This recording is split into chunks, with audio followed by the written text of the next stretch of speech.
JoyToy action figure lovers and loyalist Space Marine aficionados.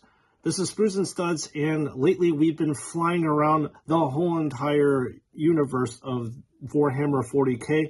We've been to a lot of homeworlds. We've been to Macragge. We've been to Baal. We've been to Caliban. And this time, the ship has landed on Nocturne.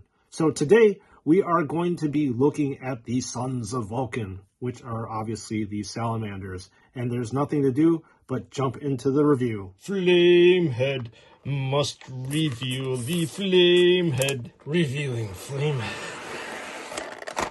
See what goodies are inside. The flames, the flames! Ah yes, we have the Salamanders finally in front of us so that we can review this action figure. So, the first thing I'll have to say straight off the bat is kind of a negative thing. I'm sorry to have to do this, but there is one thing that we are looking at right now that is really missing on these Space Marines that used to be in the Space Marines of the past. And that particular thing is shading. Where the heck is the shading? I see no shading whatsoever. This is literally the cleanest Space Marine I have ever seen in my life. There is no battle damage. There is no shading. Kind of looks like McFarlane's action figure shrunk down to 1:1/18th scale. What the heck's going on here, man? Give me the good stuff! Alright, aside from that, me nitpicking on this thing, it is a little bit of a disappointment that JoyToy has, unfortunately, flown away from the highly detailed stuff that we've seen with the highlights over here and then the shading down here. So, that being said, let's go on with the general aesthetic and review of this action figure. So the helmet sculpt of this particular Space Marine is very interesting. As you can see that there's a very prominent tubing over here that sticks out, and there is a very large respirator. So this is probably the most prominent helmet that you're going to be able to see on a Space Marine. And now we have the flames of Vulcan, or Prometheus, or Nocturne, wherever you want to call this, on this guy's forehead.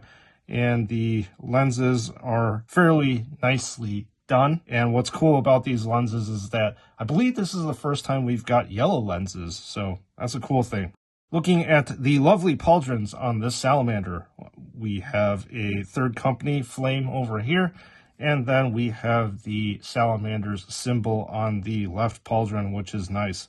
Another thing that I'm noticing on this left pauldron is that there's an interesting chain over here that wraps around the whole entire pauldron, and it has the hammer as well as, I believe, it looks like a bunch of teeth that's hanging on here. So very excellent detail. And then we have the skull with the wings on it, and it looks like there is some shading that's going on with the wing recesses here. So at least it is nice to see that part on this action figure. So on the right hand side, we get to see an accessory pouch, but probably the coolest and most outstanding thing are these forge tongs over here. So this is a very nice gunmetal color for the metal of the tongs.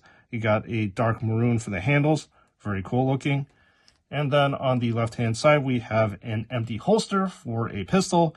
And then finally, we have 3 accessory pouches on the back. The back here is also very standard for a regular Space Marine. So we shall put this guy down and then take a look at the accessories.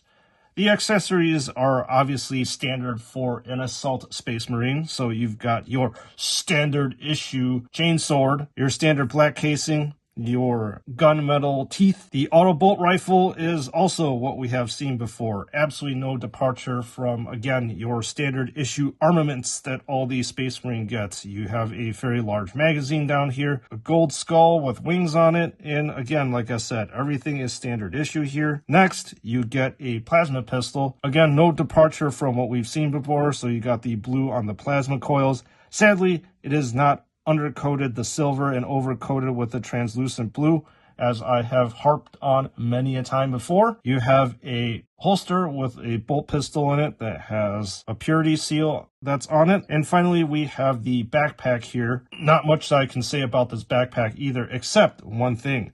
We have Flamehead. No, it's not Flamehead, but this is a very, very cool looking backpack standard, I suppose that you want to call it. This is the defining feature, in my opinion, on this particular Space Marine.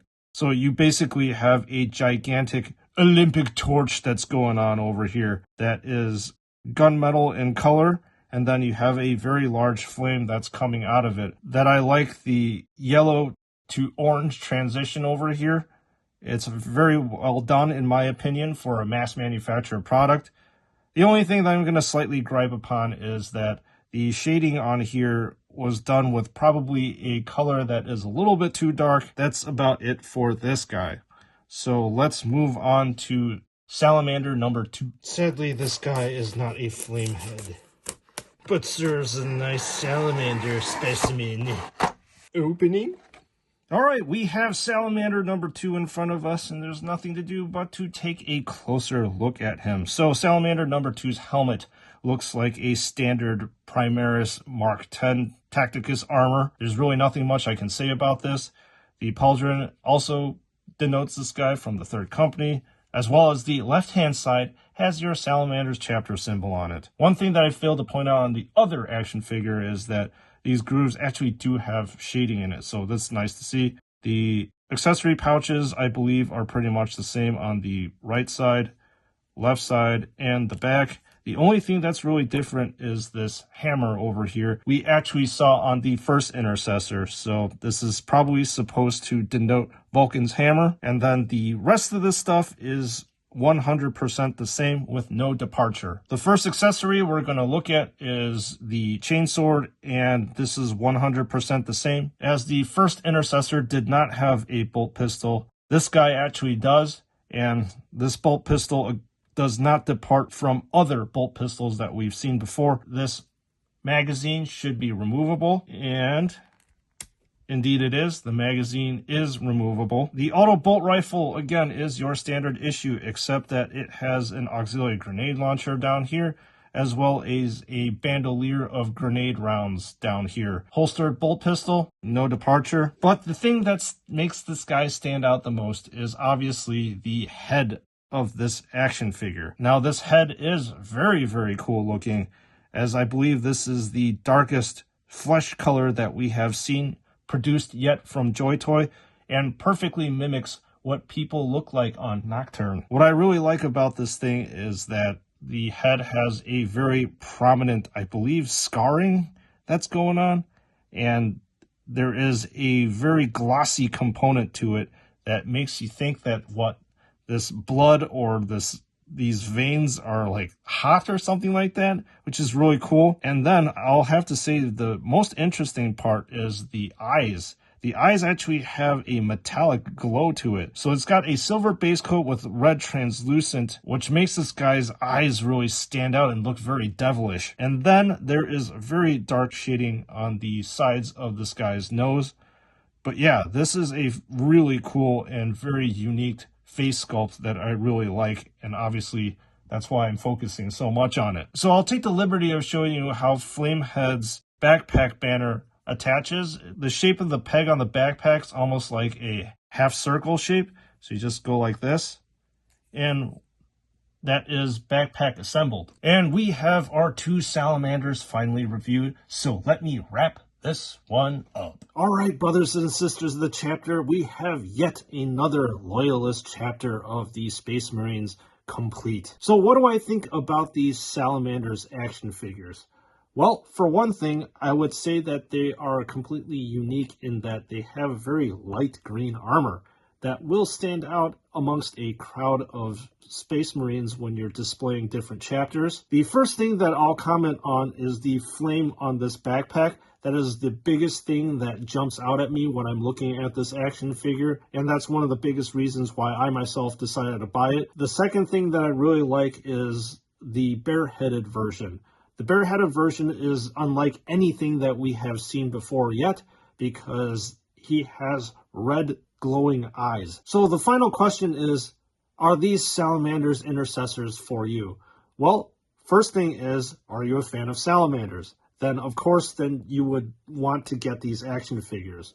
2, are you a completionist? I happen to be a completionist, and that's the reason why I decided to get these Salamanders, because I want to have all the Loyalist chapters represented in my display cabinet. So that's why I got it. But if you don't fit in those two categories, I'm not sure if these things are exactly going to be what you would want. So this is Sprues and Studs. Thank you for watching my videos. I really appreciate all the support that you've been giving me and this active dialogue that has been going on in the comment section. And as usual, I'll see you on the next Space Marine Homeworld and the next one.